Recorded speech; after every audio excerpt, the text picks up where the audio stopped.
रात के 12 बज रहे थे। घड़ी की सुइयां चल रही थीं। रात पूरी तरह सन्नाटे में डूब चुकी थी। मैं अपने कमरे में सो रही थी। घर में कोई नहीं था, सिर्फ मेरे एक चाचू थे। वह अपने कमरे में सो चुके थे। हल्की हल्की बारिश हो रही थी और बिजली कड़कने की आवाज मेरे कानों से टकरा रही थी। बिजली की कड़क से मुझे बहुत डर लग रहा था। मैंने चाचू को पुकारा, चाचू, मुझे बहुत डर लग रहा है। चाचू मेरे कमरे में आए। मैंने थोड़ा खिसकते हुए जगह बनाई और कहा, चाचू लेट जाओ। हम दोनों सो चुके थे। अचानक बहुत तेज बिजली कड़की। मैं डर कर चाचू से लिपट गई। कुछ देर तक लिपटी ही रही। फिर मुझे कुछ अजीब सा होने लगा। मेरा मन करने लगा कि लिपटे ही रहूं। चाचू मेरी पीठ पर हाथ फेरते हुए बोले, डरो मत, मैं हूं ना। धीरे धीरे चाचू का बदन गर्म होने लगा। फिर चाचू ने अपने हाथों को मेरे आगे की तरफ सहलाना शुरू किया। धीरे धीरे हम दोनों के बीच एक अजीब सा नशा छाने लगा। फिर चाचू पूरी रात मेरी टांगें उठा उठा कर। मेरा नाम नेहा है। हेलो दोस्तों, स्वागत है आप सभी का हमारे YouTube चैनल पर। अगर आप नए हैं तो हमारे चैनल को सब्सक्राइब ज़रूर करें। बने रहिए इस वीडियो में रोमांटिक और दिलचस्प कहानी सुनने के लिए। मेरा नाम नेहा है और मैं अभी स्कूल में पढ़ाई कर रही हूँ। जून के महीने में मेरे स्कूल में छुट्टियाँ चल रही थीं। इन्हीं छुट्टियों में शादियों का भी मौसम था। एक शादी मेरी मासी के घर में भी थी, जिसमें मेरे घर के सभी लोगों को जाना ज़रूरी था। मेरे घर के सभी लोग जाने के लिए तैयार थे, लेकिन सबसे बड़ी समस्या यह थी कि घर में आखिर कौन रहेगा और घर की देखभाल कौन करेगा, क्योंकि घर बंद करके शादी में जाने पर चोरी होने का डर बना रहता था। इसलिए सभी का साथ जाना संभव नहीं हो पा रहा था। सबने मिलकर फैसला किया कि मैं घर पर ही रहूंगी। मैं भी शादी में जाना चाहती थी, लेकिन फिर घर पर कौन रहेगा। बस यही सोचकर मैं नहीं गई और घर पर ही रुक गई। लेकिन पापा मुझे घर पर अकेला छोड़कर कैसे जा सकते थे। अगर कोई चोर आ भी जाए तो मैं अकेली लड़की क्या कर पाऊंगी। पापा ने यह सब सोचा और फिर अपने सबसे करीबी और भरोसेमंद आदमी को कॉल किया। वह बोले, अंकुर, एक काम है। 2-4 दिनों के लिए हम एक शादी में जा रहे हैं और घर में मेरी बेटी अकेली है। घर में एक लड़की का अकेले रहना सही नहीं है। अगर तुम्हें कोई परेशानी न हो तो क्या तुम कुछ दिनों के लिए मेरी बेटी के साथ मेरे घर में रह सकते हो। अंकुर मेरे चाचू थे। चाचू बोले, इसमें परेशानी वाली कौन सी बात है। जैसे मैं यहां दिल्ली से अपनी जॉब के लिए जाता हूं, वैसे ही वहां से चला जाया करूंगा। वैसे भी मैं सिर्फ रात में ही घर पर आता हूं, तो रात में मैं तुम्हारे घर पर सो जाया करूंगा। चाचू रात में हमारे घर पर सोने के लिए तैयार हो गए। पापा से बोले, आप चिंता न करें, मैं हूं तो कोई परेशानी की बात नहीं होगी। चाचू की शादी 2 साल पहले हो चुकी थी। पापा और मम्मी नहा धोकर जाने के लिए तैयार हो गए और शाम को जयपुर के लिए निकल गए।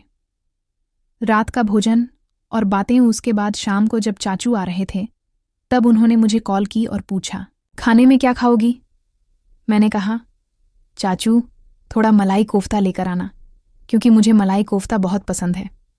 मैंने रोटी और चावल बना लिया था। शाम को जब चाचू आए तो वह अपने साथ मलाई कोफ्ता भी लेकर आए। चाचू वहां से आने के बाद बहुत थक गए थे और बोले, नेहा तुम खाना लगा दो, मैं हाथ मुंह धोकर आता हूं। इससे पहले भी चाचू हमारे घर पर आ चुके थे, तो हम लोग थोड़े फ्रेंडली भी थे। चाचू और मेरा रिश्ता एक जीजा साली की तरह था। चाचू ने हाथ मुंह धोया और हमने साथ बैठकर खाना खाया। फिर बातें करने लगे। चाचू मुझसे बोले, नेहा तुम अब पहले से भी ज्यादा प्यारी हो गई हो। तुम्हें देखकर तो मुझे मेरे हॉस्टल के दिन याद आ गए, जब मेरी गर्लफ्रेंड थी। मेरी गर्लफ्रेंड बहुत खूबसूरत थी। मेरे क्लास के सारे लड़के उस पर मरते थे, लेकिन वह मुझ पर फिदा थी। चाचू की बातें सुनकर मैं हंसने लगी और बोली, चाचू आप तो अभी भी बहुत हैंडसम हो, आपकी तो अभी भी गर्लफ्रेंड होंगी। चाचू बोले, नहीं यार नेहा, जब से मेरी शादी हुई है मैं तो एक को ही नहीं संभाल पा रहा हूं। इतना कहकर चाचू मुस्कुराने लगे। उनकी बातें सुनकर मैं भी हंसने लगी। मैंने चाचू से कहा, चाचू चाय पियोगे। चाचू मेरी ओर देखने लगे और बोले, हाँ अगर है तो ले आओ थोड़ी सी। मैं किचन में जाकर चाय ले आई और चाचू को दे दी। चाचू ने चाय पी और बोले, नेहा, चाय कितनी कड़क है। फिर वह मजाक करने लगे। मैंने चाचू से कहा, चाचू, आप तो रोज घर पर चाय पीते होंगे। चाचू मेरी बात समझ गए और हंसने लगे। फिर हमने साथ मिलकर खाना खाया। खाना खाने के बाद चाचू फ़ोन चलाने लगे और मैं किचन में जाकर काम करने लगी। सारा काम खत्म करने के बाद हम लोग रात को 1 बजे तक इधर उधर की बातें करते रहे। चाचू इतने अच्छे थे कि बात करते वक्त समय का पता ही नहीं चला। उसके बाद मैं अपने कमरे में जाकर सो गई और चाचू अपने कमरे में सो गए। सुबह का नज़ारा और चाचू का निकलना। सुबह मैं जल्दी उठकर चाचू के लिए नाश्ता बनाने लगी, लेकिन मैंने देखा कि चाचू अभी भी नहीं उठे थे। मैं चाचू को आवाज़ देने लगी और बोली, चाचू, आपको देर हो रही है, उठ जाइए। लेकिन शायद देर रात सोने के कारण चाचू गहरी नींद में सो रहे थे और मेरी आवाज़ सुन ही नहीं रहे थे। मैं चाचू के कमरे में गई और उन्हें जगाने लगी। फिर मैंने चाचू के ऊपर से चादर खींची तो अचानक मेरी नज़र ऐसी जगह गई जिसे देखकर मैं शर्मिंदा हो गई। मैं थोड़ी देर तक चाचू को देखती रही और मेरे मन में फुलझड़ियाँ छूटने लगीं। तभी चाचू की आंखें खुल गईं। चाचू ने कहा, अरे नेहा। मैंने चाचू की तरफ देखते हुए कहा, चाचू, उठ जाइए, आपको लेट हो जाएगा। चाचू ने फ़ोन उठाकर देखा और बोले, अरे बाप रे, आज तो बहुत ज़्यादा टाइम हो गया। मैंने चाचू से कहा, आप जल्दी से नहा लें, आपका नाश्ता तैयार है। चाचू बाथरूम गए और नहा धोकर जल्दी बाहर आ गए। चाचू ने जल्दी जल्दी नाश्ता किया और मैंने उनके लिए टिफ़िन पैक कर दिया। चाचू अपने काम के लिए मुंबई निकल गए। घर में अकेले उसके बाद मैं घर की साफ सफाई करने लगी। साफ सफाई करने के बाद मैं नहाने चली गई। नहाकर फिर तैयार होकर नाश्ता किया और कुछ देर आराम किया। आज घर में कोई नहीं था तो पूरा घर सुना सुना लग रहा था। बिल्कुल अच्छा नहीं लग रहा था। समझ में नहीं आ रहा था कि क्या करूं। दोपहर में मैंने सोचा कि थोड़ी देर पेंटिंग कर लेती हूँ। 5-8 बजे तक मैंने पेंटिंग की। उसके बाद फ़ोन चलाने लगी। फ़ोन चलाते चलाते कब मैं सो गई कुछ पता ही नहीं चला। कुछ देर बाद जब मैं उठी तो देखा कि चाचू के आने का समय हो गया था। सोते सोते मैं पूरी तरह पसीने में भीग चुकी थी तो मैंने सोचा, चलो नहा लेती हूँ। नहाकर मैंने ब्लू कलर की एक खूबसूरत सी टाइट ड्रेस पहन ली थी। वह ड्रेस मेरी फेवरेट थी और मेरे शरीर पर पूरी तरह फिट थी। उसके बाद मैंने थोड़ा सा मेकअप किया। तब तक चाचू भी आ गए थे। चाचू की नज़र में कमरे से बाहर जैसे ही आई, चाचू मुझे देखते ही रह गए और बोले, अरे वाह नेहा, आज तो तुम गजब की लग रही हो। तुम्हें देखकर मुझे जवानी के दिन याद आ गए। मैंने महसूस किया कि चाचू मुझे एक अलग ही नज़र से देख रहे थे। अचानक मेरी नज़र फिर से उस जगह पर गई जिसे देखकर मैं शर्मिंदा हो गई, लेकिन चाचू ने उसे बैग के पीछे छुपा रखा था। चाचू मुझे बड़े ध्यान से देख रहे थे। मुझे बहुत अच्छा लग रहा था। मेरा मन कर रहा था कि चाचू मुझे अपनी बाहों में भर लें। चाचू के मुंह से तारीफ सुनकर मैं अंदर ही अंदर मुग्ध हो गई, जैसे किसी ने बिजली दौड़ा दी हो। लेकिन मैं फिर भी शांत रही क्योंकि वो मेरे चाचू थे। उसके बाद चाचू मुझसे बोले, नेहा, मैं फ्रेश होकर आता हूँ, तुम खाना लगा दो। मैंने कहा, ठीक है चाचू, लेकिन उसके लिए खाना बनाना पड़ेगा। अभी मैंने खाना नहीं बनाया है। चाचू बोले, ठीक है, तो तुम खाना बना लो, तब तक मैं आराम कर लेता हूँ। मैंने कहा, ठीक है चाचू। चाचू वहीं सोफे पर बैठकर आराम करने लगे और मैं खाना बनाने के लिए किचन में चली गई। जहाँ चाचू बैठे थे वहाँ से किचन साफ साफ दिखाई दे रहा था। मैंने बार बार पीछे पलटकर देखा तो चाचू की नज़र मुझ पर ही टिकी हुई थी। उनका इस तरह देखना मुझे बहुत अच्छा लग रहा था क्योंकि चाचू इससे पहले भी 4-5 बार घर आ चुके थे तो वह मेरे साथ काफ़ी खुलकर बातें करते थे। मुझे उनके साथ वक्त गुजारना अच्छा लगता था, इसलिए उनका इस तरह देखना भी मुझे अच्छा लग रहा था। अंधेरे में नज़दीकियाँ मैं खाना बना रही थी, तभी लाइट चली गई। ऊपर से इतनी गर्मी थी कि मैं पूरी तरह पसीने में भीग चुकी थी और अब अंधेरा भी हो गया था। तब तक चाचू अपने फ़ोन की टॉर्च ऑन करके किचन में आ गए और मुझसे बोले, नेहा, आज गर्मी बहुत ज़्यादा है। मैंने कहा, हाँ चाचू, और अब तो लाइट भी चली गई। मेरे घर में इन्वर्टर भी नहीं है। चाचू ने मुझे टॉर्च दिखाई और मैंने एक मोमबत्ती जलाकर किचन में रख दी।